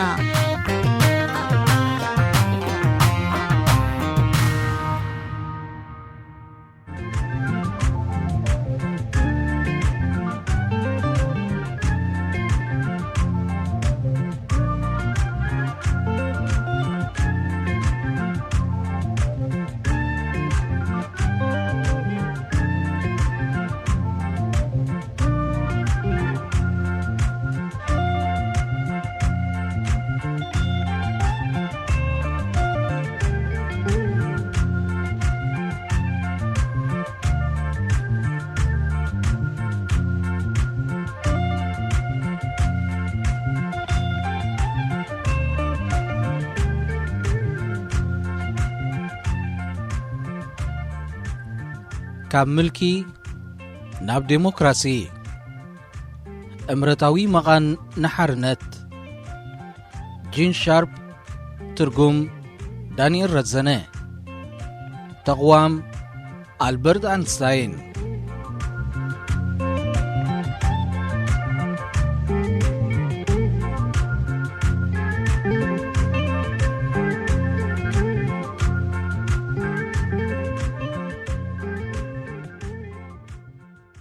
ብዛዕባ ዘይጎነፃዊ ቃልሲ ፍልጠት ምድላብ ኣብዚ ጽሑፍ እዚ ቀሪቡ ዘሎ ምኽርታት ምግንዛብ ነቲ ዘለዓልናይ ሕቶታት ዝወሃብ መልስታት ኩሉ ሙሉ ምስ ሕቡር ተበላሓትነት ተደሚሩ ጥራዩ ስልትታት ኣብ ምቕያስ ክሕግዝ ዝኽእል ኣብ ተወሰነ ናይ ተቃውሞ ጎስጓስ ዘገልግል ስልታት ከምኡውን ነዊሕ ዝጠመተ ናይ ሓርነታዊ ቃልሲ መደባት ዝቕየሱ ሓንፀፅቲ ፖለቲካዊ ኣብያ ነዚ ስዕብ ነጥብታት ኣብ ግምት ከእትዎ ይግባእ ዕላማታት ናይቲ ጎስጓስን ኣበርክትኡ ኣብ ትግባር ናይቲ ቀንዲ ስትራቴጂ ምውሳን ንዝተመርፀ ስልትታት ኣብ ምትግባር ዘገልግሉ ዝበለፁ ሜላታትን ፖለቲካዊ መሳለጥያታትን ምልላይ ኣብ ነፍሲ ወከፍ መደብ ናይ ሓደ ዝተወሰነ ጎስጓሳዊ ስልቲ ኣብ ልዕሊ ምንጭታት ስልጣን ናይቲ መላኺ ስርዓት ኣድማዒ ጸቕጢ ክፈጥሩ ዝኽእሉ ቴክኒካትን ሜላታትን ምውሳን ኣገዳሲ እዩ ዓበይቲ ዕላማታት ክዕወት ዝኽእል ደቀቕቲ ስጉምታት ብጥንቃቐ ምስ ዝምረፅን ዝትግበርን ምዃኑ ክዝንጋዕ የብሉን ቁጠባዊ ሕቶታት ምስቲ መሰረታዊ ፖለቲካዊ ቃልሲ ብኸመይ ከም ዝዛመድ ምውሳን ኣብቲ ቃልሲ ቁጠባዊ ሕቶታት ዝዕብልል እንተመሲሉ እቶም ሕቶታት እዚኣቶም ድሕሪ ውጥቀት ምልካዊ ስርዓት ጥራይ ክፍትሑ ዝኽእሉ ምዃኖም ምግንዛብ እዚ ምስ ዘይግበር ግን ኣብቲ መሰጋገሪ መድረኽ ቅጽበታዊ ፍታሕ ክመጽእ ስለ ዘይክእል ዘይዕግበትን ፖለቲካዊ ቐሓርን ክኽሰት ይኽእል ከምዚ ዓይነት ስምዒት ቁጠባዊ ጸገማት ከርሁ ብዝብል ጉልባብ ሓደስቲ መልእኽቲ ንኽበቕሉ ዕድል ይፈጥር ቃልሲ ተቃውሞ ንምጅማር ከመይ ዝበለ ቅርጺ መሪሕነትን ናይ መራኸቢ ስርዓትን ከም ዘድሊ ኣቐዲምካ ምውሳን ነተቓለስትን ህዝብን ኣብ ምምራሕ ከመይ ዝበለ ገባ መራኸቢታትን መስርሕ ናይ ፈጻጽማ ውሳኔታትን የድሊ ብዛዕባ ተቃውሞ ዜናን ሓበሬታን ናብ ህዝቢ ሓይልታት ምልካዊ ስርዓትን ኣህጉራውያን ማዕከናት ዜናን ክመሓላለፈሉ ዝኽእል ናይ መራኸቢ ኣገባባት መፍጣር ዝቐርብ ጸብጸባት ፈጺሙ ኣብ ሓቂ ዝተመርኮሰ ክኸውን ኣለዎ ዝተጋነነን ዘይተረጋገፀን ጸብጸባት ነተኣማንነት ናይ ተቓልሲ የዳኽሞ ንጠለባት ህዝቢ ኣብ ምምላእ ክሕግዝ ዝኽእል ኣብ ርእሰ ምርኮሳ ዝተመርኮሰ ማሕበራዊ ትምህርታዊ ቁጠባውን ፖለቲካውን ንጥፈታትን መደባትን ምምዕባል ከምዚ ዝኣመሰልዎ መደባት ኣብቲ ቃልሲ ብቐጥታ ብዘይዋስኡ ሰባት ክትግበር ይከኣል። ነቲ ሓርነታዊ ቃልሲ ብሓፈሻ ወይ እውን ንዝተወሰኑ ናይ ጎስጓስ መደባት ዘድሊ ናይ ወፃኢ ሓገዝ ምውሳን፣ ነቲ ውሽጣዊ ቃልሲ ጽግዕተኛ ናይ ዘየተኣማምን ደጋዊ ሓገዝ ከም ዘይከውን ጌርካ ብኸመይ ናይ ወፃኢ ሓገዝ ክወሓስ ይኽእል፣ ብኸመይ ዝበለ ናይ ወፃኢ ሓይልታት እዮም ብኣድማዕነት ክሕግዙ ዝኽእሉ፣ ዘይመንግስታውያን ማሕበራት ዶ ማለት ከም ማሕበራዊ ምንቅስቓሳት ሃይማኖታዊ ወይ ፖለቲካዊ ጉጅለታት ማሕበራት ሸቃሎ ወዘተ፣ ወይስ መንግስታውያን ወይ ድማ ውድብ ሕቡራት ሃገራትን ኣካላቱን። ብተወሳኺ ኣብ ግዜ ህዝባዊ ምልዕዓል ኣንጻር ዕብለላ መልኪ ሃንደስቲ ተቃውሞ ጠለባት ህዝቢ ንኽማላእን ኣደብ ንኽገብርን ኣድላይ ስጉምቲ ክወስዱ ይግባእ። ከምዚ ምስ ዝግበር ጠለባት ከማልእ ዝኽእል ናጻ ዴሞክራስያዊ ኣማራጺታት ይፍጠር ጥራይ ዘይኮነ እቲ ስርዓት ህውከትን ዕግርግርን ንምምካት ብዝብል ምስምስ ዝወስዶ ጨካን ስጉምታት ተኣማንነት የጉድል። ሬድዮ ኤረና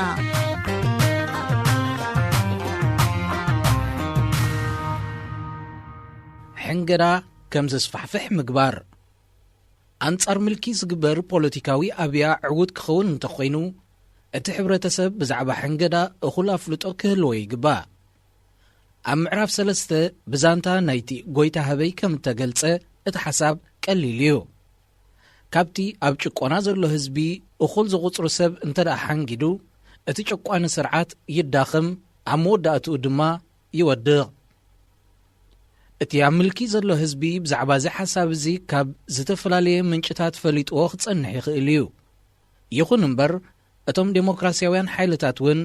ንኣምር ሕንገዳ ብዝሰፍሐ መገዲ ከጐሳጕስሉ ይግባእ። ከም ዛንታ ጎይታ ህበይ ዝኣመሰልዎ ወይ ካልእ ህዝቢ ብቐሊሉ ክርድኦ ዝኽእል ዛንታታት ኣብ ትሕቲ ሕብረተሰብ ክዝርጋሕ ይከኣል። ህዝቢ ብዛዕባ ሓፈሻዊ ኣምር ሕንገዳ እኹል ኣፍልጦ ምስ ሕደረ ኣብ መጻኢ ዝግበር ዝኾነ ተመሳሳሊ ጻውዒት ኣድላይነቱ ክርድኦ ይኽእል። ብናይ ገዛእ ርእሱ ተበግሰውን ዝተፈላለየ ዓይነት ሕንገዳታት ኣብ ዝተፈላለየ ዓይነት ኩነታት ከተኣታቱ ይጅምር።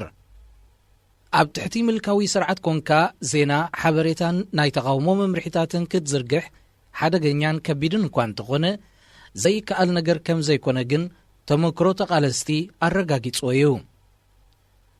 ኣብ ስርዓት ናዝን ደሳውያንን ከይተረፈ ተቃወምቲ ብደረጃ ውልቀ ሰባት ጥራይ ዘይኮነ ዋላ ምስ ህዝቢ እውን ብምስጢር ብዝብተን ወረቓቕቲ ጽሑፋት መጻሕፍቲ ዳሕር እውን ብእተቐርጸ ድምፅን ስእልን ይራኸቡ ነይሮም እዮም። ኣቐዲሙ ዝተሓንጸጸ እስትራቴጂያዊ ውጥን እንተሎ ናይ ተቃውሞ መምርሕታት ብቐሊሉ ክዳሎን ክዝርጋሕን ይኽእል። በዚ ኣገባብ እዚ ሕብረተሰብ ኣብ ከመይ ዝበለ ኩነታት ንኸመይ ዝበለ ሕቶታት ብኸመይ ዝበለ ኣገባብ ክቃወምን ክሕንግድን ከም ዘለዎ ይሕበር። እቲ ሕብረተሰብ ከምዚ ዓይነት ልምዲ ምስ ጥሪ ኣብ ገለ ኣገደስቲ ሕቶታት ዋላ መምርሒ ኣብ ዘይብሉ እዋናት ብኸመይ ክቕጽል ከም ዘለዎ ይፈልጥ። መስርሕ ቃልሲ ንምትዕንቓፍ ብኻልኦት ንዝወሃብ መደናገሪ መምርሒታት ድማ ኣይህመለሉን። ጭቆናን ግብረ መልስን ንዲሞክራስያውያን ተቐለስቲ ካብ መልካዊ ስርዓት ክመጽእ ዝኽእል ናይ ጭቆና ግብረ መልሲ ብፍላይ ድማ ጐነጽ ንምዕዳም ዝወሃብ ግብረ መልሲ ሓንጸስቲ እስትራቴጂ ክዳለውሉን ክግምግምዎን ዝግብኦ ነገር እዩ። እቲ እናዛየደ ዝኸይድ ጭቆና ብዘይተ ጻዕድነት ብኸመይ ክግጠም ክብዳህን ክዕገትን ከም ዘለዎ ምውሳን የድሊ። ብዛዕባ እቲ ክመጽእ ዝኽእል ግብረ መልሲ ጭቆና እቲ ሕብረተሰብ ብሜላን ከከም ኩነታቱን ክሕበር ኣለዎ። ክህሉ ዝኽእል ሓደጋታት ንኸለለ ድማ ይሕግዞ። እቲ ጭቆና እናገደደ ዝኸይድ እንተመሲሉ ንዝጉድኡ ሰባት ሕክምናዊ ረድኤት ምቕራብ ኣገዳሲ እዩ። ዓፈና ክመጽእ ከም ዝኽእል ብምግንዛብ ቀየስቲ ዓይኖት ሜላታት ብዝተሓተ ክሳራ ነቲ ዝድለ ዘሎ ዕላማ ክዕውቱ ከም ዝኽእሉ ኣቐዲሞም ማለልዮም ክሕንጽጹ ይግባእ። ንኣብነት ኣብ ጎደናታት ዝግበር ሰላማዊ ሰልፍታት ዋላ እኳ መሳጢ ክኸውን ዝኽእል እንተኾነ ናይ ኣሽሓት ሰባት ህይወት ንሓደጋ ከሳጥሕ ይኽእል። ኣብ ሰልፈኛታት ዝወርድ ሰፍ ዘይብል ክሳራ ኣብ ልዕሊ ምልካዊ ስርዓት ርኡይ ጸቕጢ ክፈጥር ኣይክእልን። በንጻሩ ሓፈሻዊ ናይ ስራሕ ምቁራጽ ኣድማ ወይ እውን ሓፈሻዊ ሕንገዳ ናይ ሰራሕተኛታት ብዝያዳ ኣድማዒ ክኸውን ይኽእል። ብስትራቴጂያዊ ምኽንያታት ከቢድ ክሳራታት ከኸትል ዝኽእል ናይ ተቃውሞ መደብ ኣድላይ ኮይኑ እንተተረኺቡ እቲ መደብ ዝህልዎ ክሳራታትን መኽሰባትን ብጥንቃቐ ክምዘን ኣለዎ። እቲ ሕብረተሰብን ቶም ተቓለስትን ኣብ መስርሕ ናይቲ ቃልሲ ብዘይጎነፃውን ዲሲፕሊናውን መገዲ ክዋስኡ ይኽእሉ ዶ? ጎነፃዊ ምትኹታኽከ ክቆጻጸርዎ ይኽእሉ ዶ? በንጻር ዘጋጥም ጭካነ ዘይጎነፃዊ ዲሲፕሊንን ተቃውሞን ክዕቀበሉ ዝኽእል መንገድታት እንታይ ምዃኑ ሓንፀቲ ክፈልጡ ይግባእ። ከም መብጻዕታት፣ መግለጺታት፣ ዲሲፕሊናዊ ጽሑፋት፣ ሰላማዊ ሰልፍታትን ውገዛ ኣንጻር ጎስጎስቲ ጎነፅን ዝኣመሰልዎም ስጉምታት ምውሳድ ይከኣል ዶ? ውፅኢታውያን ድዮምከ ኣብ መንጎ ሰልፈኛታት ኣትዮም ህውከት ከለዓዕሉ ንዝሕልኑ ተኽተኽቲ መራሕቲ ተቃውሞ ክጥንቀቕሎም ይግባእ። ኣብ ስትራቴጂያዊ ውጥን ምጽናዕ እቲ ቀንዲ ስትራቴጂ ሓንሳብ ምስ ተሓንፀፀ ኣቓልቦ ዴሞክራስያውያን ሓይልታት ካብቲ ቀንዲ ስትራቴጂን ስልታትን ጎስጓስ ወፃኢ ናብቲ ብደቀቕቲ ተግባራት ናይቲ ምልካዊ ስርዓት ዝብገስ ዘየድሊ ኣርእስታት ክዘብል ኣይግባአን። ብጭካነ ናይቲ ስርዓት ዝበጋገስ ዝኽእል እዋናዊ ስምዒታት እውን ንዴሞክራስያዊ ተቃውሞ ካብቲ ቀንዲ ኣድህቡ ከዘናብሎ ይግባአን። እቲ ዝፍጸም ጭካነ ነቶም ተቓለስቲ ኮነኢልካ ንምትኹታኽን መደባቶም ዘንጊዖም ናብ ጎነፅ ከም ዝኣትዉ ንምግባሮምን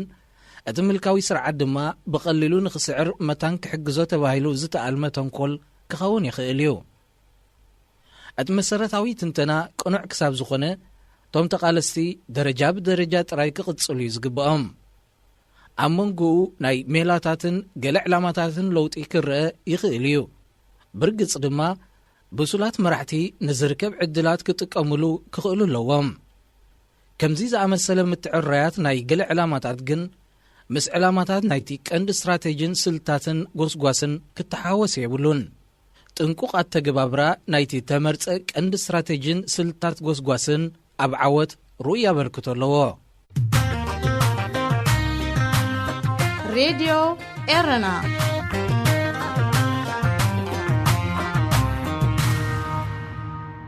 ሸሞንተ ኣጠቓቕማ ፖለቲካዊ ኣብያ ኣብቲ መባእታዊ ደረጃ ናይ ቃልሲ ኣብ ሕብረተሰብ ድኻምን ፍርህን ክፈራረቑ ስለ ዝኽእሉ ሽዑ ዝውደብ ንጥፈታት ኣብ ምድላብ ርእሰ ተኣማንነት ዘተኰረ ንሓደጋ ድማ ዘየቃልዕ ክኸውን ይግብኦ።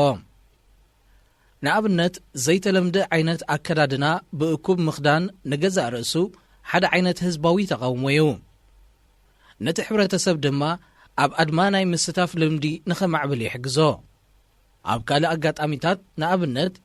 ንእስ ዝበለ ዘይፖለቲካዊ ሕቶ ከም ቀረብ ጽሩይ ማይ ዝኣመሰልዎ ብሓደ ጉጅለ ክለዓል ይኽእል። ሓንፀፅቲ ዝመርፅዎ ሕቶ ሰፊሕ ተቐባልነት ዘለዎን ክንጸግ ድማ ዘይክእልን እንተኾነ ዝበለጸ እዩ። ኣብ ከምዚ ዝበለ ውሱን ጎስጓሳት ዝጭበጥ ዓወት መረረታት ንኽእረም ይሕግዝ ጥራይ ዘይኮነ እቲ ሕብረተሰብ እኹል ዓቕሚ ከም ዘለዎ ንኽፈልጡን ይሕግዞ። መብዛሕትኡ ናይ ጎስጓስ ስልትታት ኣብ ቅጽበታዊ ውድቀት ናይ ምልካዊ ስርዓት ጥራይ ዘተኰረ ክኸውን የብሉን። ኣብ ዝተወሰነ ዕላማታት ዝተሓጽረ ክኸውን ኣለዎ። ኩሉ ጎስጓሳት እውን ተሳታፍነት ናይ ብምሉእ ሕብረተሰብ ዘድልዮ ኣይኮነን። ንቐንዲ ስትራቴጂ ዘዕውት ዝርዝራዊ ጎስጓሳት ክትለም እንከሎ ኣብ መጀመርያ ኣብ ፍርቅን ኣብ መወዳእታን ደረጃ ናይቲ ቃልሲ ክህልዎ ዝኽእል ፍልልያት ሓንፀፅቲ ክርድእዎ ይግባእ። እተለለየ ተቃውሞ ኣብ መጀመርያ ደረጃ ናይቲ ቃልሲ ዝተፈላለየ ዕላማታት ዘለዎ ጎስጓሳት ምክያድ ኣዝዩ ኣገዳሲ እዩ። ከምኡ ዓይነት እተለለየ ጎስጓሳት ሓደ ድሕሪ ሓደ ክስዕብ ይኽእል። ሓደ ግዜ ድማ 2 ወይ 3 ጎስጓሳት ብሓንሳብ ክካየድ ይኽእል። እተለለየ ተቃውሞ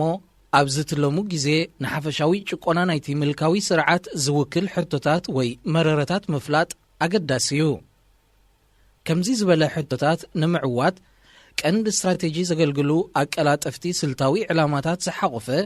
ጎስጓስ ንምክያድ ድማ ዝሕግዝ ዝበለጸ ዕላማታት እዩ። እቶም ኣቀላጠፍቲ ስልታውያን ዕላማታት በቲ ህልው ዓቕሚ ናይ ዴሞክራስያውያን ሓይልታት ክጭበጡ ዝኽእሉ ክኾኑ ኣለዎም። እዚ ድርብ ዓወታት ኣጎናጺፉ ንፍናን ህዝቢ ክብ የብሎ ኣብ መስርሕ ናይቲ ቃልሲ እውን ምምዝባል ኣብ ሓይሊ ሚዛን ስለ ዘኸትል ሩይ ብልጫ ይህልዎ እተ መርፀ ስልታት ተቃውሞ ብቐንዱ ኣብ ዝተወሰነ ማሕበራዊ ቁጠባዊ ወይ ፖለቲካዊ ሕቶታት ዘተኮረ ክኸውን ይግባእ እዚ ዝግበረሉ ምኽንያት ንገለ ማሕበራዊ ወይ ፖለቲካዊ ጉዳያት ካብ ቁፅፅር ናይቲ ስርዓት ወፃኢ ከም ዝኾኑ ንምግባር ወይ ንምምንዛዕ ወይ ድማ ንገለ ዕላማታት መልካዊ ስርዓት ንምፍሻል ክኸውን ይኽእል እንተተኻኢሉ እቲ ጎስጓስ ምሩፅ ተቃውሞ ነቲ መልካዊ ስርዓት ኣብ ድኹም ጎድነታቱ ዘጥቅዖ ክኸውን ኣለዎ ብኸምዚ ኣገባብ እቶም ተቓለስቲ ንዘለዎም ዓቕሚ ብኣድማዕነት ክጥቀሙሉ ይኽእሉ እቲ ቀዳማይ ጎስጓስ ስልቲ ሓንፀፅቲ ብኣጋ ክትልምዎ ይግባእ እቲ ውሱን ዕላማታት እንታይ ክኸውን ኣለዎ ነቲ ቀንዲ ስትራቴጂ ብኸመይ ይዕውቶ እንተተኻኢሉ ነቲ ካልኣይን ሳልሳይን ጎስጓሳት ዘድሊ ሓፈሻዊ ስልታዊ ሕንጻጽ ምስኣል እውን ኣገዳሲ እዩ ኩሉ እቲ ከምዚ ዝኣመሰለ ስልትታት ነቲ ቀንዲ ስትራቴጂ ዝዕውትን ኣብ ውሽጢ ሓፈሻዊ ሕንጻጻቱ ክትግበርን ክኸውን ኣለዎ ተምሳላዊ ብድሆ ንመለኺ ስርዓት ንምውዳቕ ኣብ ዝግበር ናይ መጀመርያ ጎስጓስ ክህሉ ዝኽእል ውፁእ ፖለቲካዊ ተግባራት ብስፍሓቱ ዝተወሰነ እዩ ኩነታት ናይ ሕብረተሰብ ንምጽናዕን ንምጽላውን ተባሂሉ ክግበር ዝግብኦ ነገር እዩ ብሕንገዳን ፖለቲካዊ ኣብያን ሕብረተሰብ ንቐጻሊ ቃልሲ ከም ዝዳሎ ክገብሮ ይግባእ እቲ መጀመርያ ክህሉ ዝኽእል ተግባር ተምሳላዊ ተቃውሞ ወይ ከዓ ዝተወሰነን ጊዜያዊን ሕንገዳ ክኸውን ይኽእል ንኣብነት ቁፅሪ ናይ ተሳተፍቲ ውሕድ እንተኾይኑ እቲ መባእታዊ ተግባር ኣብ ሓደ ኣገዳሲ ተምሳላዊ ቦታ ሕቋፍ ዕምባባ ምቕማጥ ክኸውን ይኽእል ቁፅሪ ናይ ተሳተፍቲ ብዙሕ እንተኾይኑ ግን ንኹሉ ንጥፈታት ዝገትእ ናይ 5 ደቂቕ ዕንቃፀ ወይ ድማ ብዙሕ ደቃይቕ ዝጸንሕ ጸጥታ ክግበር ይኽእል ኣብ ካልእ ኣጋጣሚታት ገለ ሰባት ናይ ጥሜት ኣድማ ክገብሩ ገለ ካልኦት ኣብ ሓደ ተምሳላዊ ቦታ ሽምዓ ከብርሁ ገሊኦም ድማ ንእስ ዝበለ ናይ ተምሃሮ ኣብያ ክገብሩ ወይ ድማ ኣብ ገለ ቤት ጽሕፈት ሰላማዊ ሰልፊ ክገብሩ ይኽእሉ ንኸምዚ ዝኣመሰለ ሓያል ተቃውሞ ካብ ምልካዊ ስርዓት ተሪር ግብረ መልሲ ክወሃቦ ይኽእል እዩ ገለ ተምሳላዊ ተግባራት ንኣብነት ኣብ ፊት ቤተ መንግስቲ ወይ ማእከላይ ቤት ጽሕፈት ፖሊስ ዝኣመሰልዎም ቦታታት ተጸጊዕካ ሰላማዊ ሰልፊ ምግባር ሓደገኛ ክኸውን ይኽእል ስለዚ ከም መበገሲ ጎስጓስ ተመራጺ ይኮነን ኣብ ገለ ጋጣሚታት መባእታዊ ተምሳላዊ ተቃውሞ ብሃገራውን ኣህጉራዊን ደረጃ ልዑል ኣቓልቦ ረኺቦም እዮም ንኣብነት ኣብ 1988 ኣብ በርማ ዝተኻየደ ህዝባዊ ሰላማዊ ሰልፊ ወይ ድማ ኣብ 1989 ኣብ ኣደባባይ ቲያናመን ቤይጂንግ ዝተኻየደ ናይ ተምሃሮ ናይ ጥሜት ኣድማን ሰልፍን ክጥቀሱ ይኽእሉ ኣብ ክልቲኡ ጋጣሚታት ኣብ ልዕሊ ሰልፈኛታት ዝወረደ ሰፍ ዘይብል ክሳራታት ዘመልክቶ ነገር እንተሎ ቀየስቲ ጎስጓስ ልዑል ጥንቃቐ ክገብሩ ከም ዘለዎም እዩ ከምዚኦም ዝበሉ ተግባራት ዋላ እኳ ሓያል ሞራላውን ስነ ኣእምራውን ጽልዋ ዘለዎም ክኾኑ ዝኽእሉ እንተኾኑ ተምሳላውያን ብምዃኖም ጥራይ እዞም ተግባራት እዚኦም ንበይኖም ንመልእኽቲ ስርዓት ከውድቕዎም ኣይክእሉን ንኩነታት ስልጣን ሓይሊ ሚዛን እውን ኣይቅይርዎን ንምንጭታት ስልጣን ናይ መላኺ ስርዓት ኣብ መጀመርያ ናይ ተቓልሲ ብቕጽበትን ብፍጹምን ከተንጽፎ ኩሉ ግዜ ዝከኣል ኣይኮነን እዚ ክግበር እንተኾይኑ እቲ ዳርጋ ተንበርኪኹ ዝጸንሐ ሕብረተሰብን ትካላቱን ብምሉኡ ነቲ ስርዓት ነጺጉ ብሓያል ዓርሞሸሻውን ሃንደበታውን ሕንገዳ ክለዓል ኣለዎ እዚ ቅድሚ ሕጂ ተራእየን ንኽትግበር እውን ኣዝዩ ኣጸጋሚ እዩ ኣብቲ መባእታዊ ደረጃ ናይ ቃልሲ ኣንጻር ምልኪ ዝግበር ቅጽበታዊ ጎስጓስ ናይ ሕንገዳን ኣብያን መብዝሕትኡ እዋን ዘይክውነታዊ ስትራቴጂ እዩ ሬድዮ ኤረና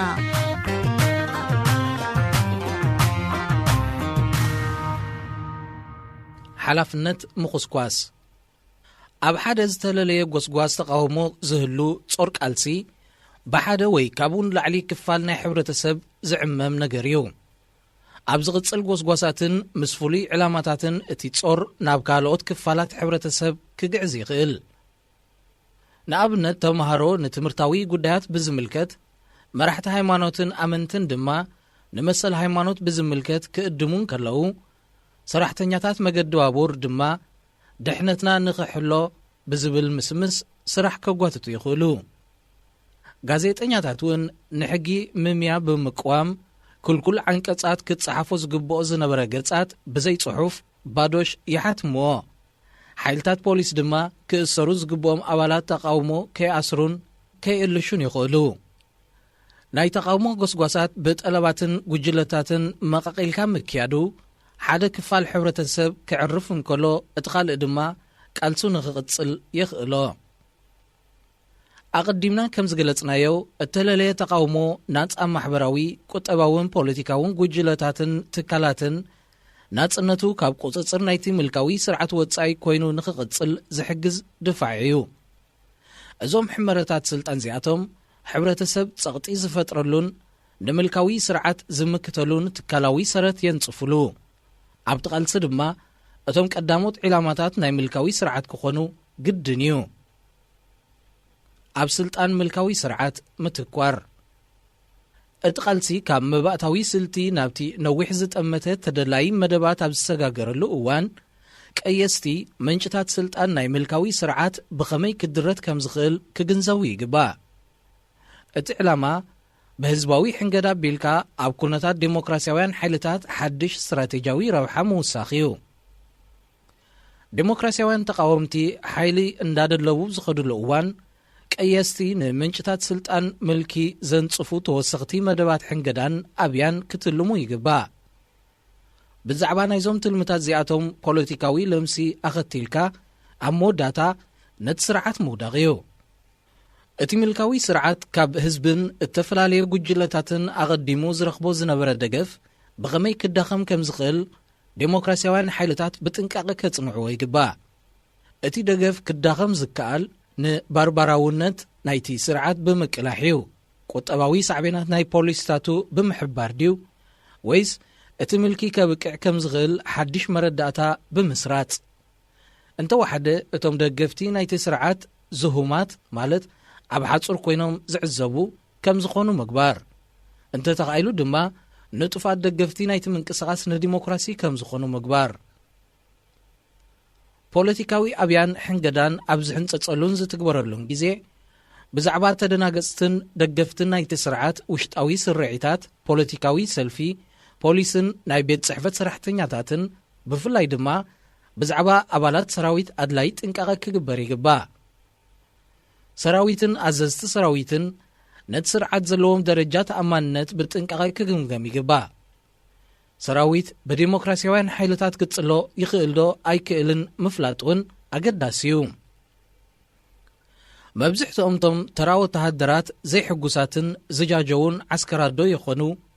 ብቤተሰባዊ ውልቃዊ ወይ ፖለቲካዊ ጉዳያት እቶም ወተሃደራት ኮነ ኣዘዝቶም ካብቲ ስርዓት ክንጸሉ ይኽእሉ ዶ?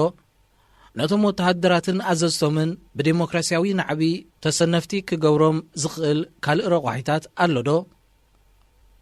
ኣብ መጀመርያ ደረጃ ናይቲ ሓርነታዊ ቃልሲ ምስ ሰራዊትን መጋበርያን ናይቲ ምልካዊ ስርዓት ርክባት ንምፍጣር ዘኽእል ፍሉይ ስትራቴጂ ክሕንጸጽ ኣለዎ። እቲ ቃልሲ ሓያል ጽኑዕን ቀጻልን ምዃኑ ዴሞክራስያውያን ሓይልታት ነቶም ወተሃደራት ብቓላት ብምልክታትን ተግባራትን ክገልጽሎም ኣለዎም። እቲ ቃልሲ ነቲ ምልካዊ ስርዓት ንምድኻም ዳ እምበር ነቶም ወተሃደራት ንምጉዳእ ከም ዘይኮነን ብፍሉይ ጥበብ ድማ ከም ዝካየድን ክፈልጡ ክኽእሉ ኣለዎም። እቲ ጻዕሪ ንፍናን ናይቶም ወተሃደራት ኣዳኺምካ ንምልካዊ ስርዓት ዝነበሮም ተኣማንነትን ተማእዛዝነትን ከም ዝጥርጥሩ ምግባርን ኣብ መወዳእታ ድማ ኣብ ጎነቲ ዴሞክራስያዊ ቃልሲ ከም ዝስለፉ ምግባር እዩ። ንፖሊስን በርጌሳውያን ሰራሕተኛታትን እውን ተመሳሳሊ ስትራቴጂ ምጥቃም ይከኣል እዩ። ካብ ሰራዊት ተዳናጋጽነት ብምሕታት ናዕቢ ብምብጋስ ማለት ሰራዊት ብወተሃደራዊ ስርሒት ነቲ ስርዓት ብቕጽበት ክልውጦ ምድፍፋእ ማለት ክኸውን የብሉን። ከምዚ ዓይነት ውጥን ክሰርሕ ዝኽእል ዴሞክራሲ ኣየምጽእን። ከምቲ ኣቐዲምና ዝረኣናዮ ወተሃደራዊ ዕልዋ ነቲ ኣብ መንጎ ህዝብን መራሕትን ዝርአ ናይ ርክባት ስልጣን ማለት ሓይሊ ሚዛን ዘይምዕሩይነት ኣይፍውሶን እዩ። ስለዚ እምበኣር እቶም ተደናገጽቲ ወተሃደራትን ኣዘዝቶምን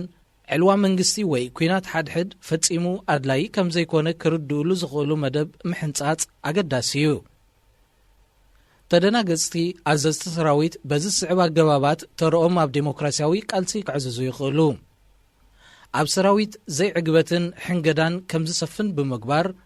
ትእዛዛት ብደይ መደይ ከም ዝፍጸም ብምግባር ኣድማዒ ስራሕ ከም ዘይስራሕ ብምግባር ከምኡውን ጭቆና ኣብ ምትግባር ብምሕንጋድ ብተወሳኺ ነቶም ዴሞክራሲያውያን ሓይልታት ኣወንታዊ ዘይጎነፃዊ ሓገዝ ብምሃብ ከም ስልኳታት ብምፍቃድ ሓበሬታ መግቢ መድሃኒትን ዝኣመሰልዎም ብምስናቕ ክትሓባበርዎም ይኽእሉ። ሰራዊት ኣሃዱታትን ኣጽዋርን ብቐጥታ ኣብ ልዕሊ ዝሓንገደ ሕብረተሰብ ብምቕናዕ ዝቐጽዕን ዘጥቅዕን ኣካል ብምዃን ኣገዳሲ ምንጪ ስልጣን ናይ መልእኽቲ እዩ። ሰራዊት ፖሊስን ቢሮክራሲያውያንን እንተደኣ ሙሉእ ብምሉእ ነቲ ስርዓት ዝድግፉን ፈጸምቲ ትእዛዛትን ኮይኖም ነቲ ምልካዊ ስርዓት መስዓር ኣዝዩ ጽንኩር ወይ ድማ ዘይከኣል ከም ዝኸውን ሓንጸጽቲ ኣብያ ከስተውዕሉሉ ይግባእ። ስለዚ እምበኣር ተኣማንነት ናይቲ ሰራዊት ንምብሕጓግ ዝግበር ስትራቴጃዊ ብሓንጸጽቲ ቀዳምነት ክወሃቦ ይግባእ። ኣብ ውሽጢ ሰራዊትን ፖሊስን ዝህሉ ዘይተማእዛዝነት ነቶም ኣባላት ኣዝዩ ሓደገኛ ምዃኑ ዴሞክራሲያውያን ሓይልታት ክዝንግዕዎ የብሎምን። ወተሃደራትን ፖሊስን ንዘርእይዎ ዘይተማእዛዝነት ከቢድ መቕጻዕቲ ንወተሃደራዊ ኣድማ ድማ ምርሻን ከጋጥም ይኽእል። ዴሞክራሲያውያን ሓይልታት ንኣባላት ፖሊስን ሰራዊትን ብቕጽመት ኣድሙ ክብልዎም ኣይግባእን። ርክባት ንምክያድ ዝከኣል እንተኾይኑ ከም መጀመሪ ክውሰድ ዝኽእል ብዙሕ ዓይነት ውሑስን ዘይልለና ገባባት ዘይተማእዛዝነት ከም ዘሎ ምፍላጥ ኣገዳሲ እዩ። ንኣብነት ፖሊስን ሰራዊትን ንመጨቆኒ ተባሂሉ ዝዋህቦም መምርሒታት ኣብ ምትግባር ክሕንግዱ ይኽእሉ። ንዝድለዩ ሰባት ደይ መደይ ኢሎም ዘይክረኽብዎም ይኽእሉ። ንተቃወምቲ ብዛዕባ ዝተወጠነ መደባት ጭቆና ማእሰርቲ ወይ ጥርዝያ ኣቐዲሞም መጠንቀቕታ ክህቡ ይኽእሉ። ንሓለፍቶም ኣገደስቲ ሓበሬታ ካብ ምትሕልላፍ ክቁጠቡ ይኽእሉ። ዘይዕጉባት ኣዘዝቲ ብወገኖም ንምትሕልላፍ ትእዛዛት ጭቆና ናብ ወተሃደራቶም ዕሽሽ ክብልዎ ይኽእሉ። ኣብ ግዜ ሰላማዊ ሰልፊ ወተሃደራት ብልዕሊ ሰልፈኛታት ጥራይ ክትኩሱ ይኽእሉ። ብተመሳሳሊ በርጌሳውያን ሰራሕተኛታት ድማ መዛግብን ትእዛዛትን ከጥፍኡ፣ ብዘይ ኣድማዓነት ክሰርሑ፣ ብሓሚመ ጸሚመ ካብ ስራሕ ክበኽሩ ይኽእሉ። ሬድዮ ኤረና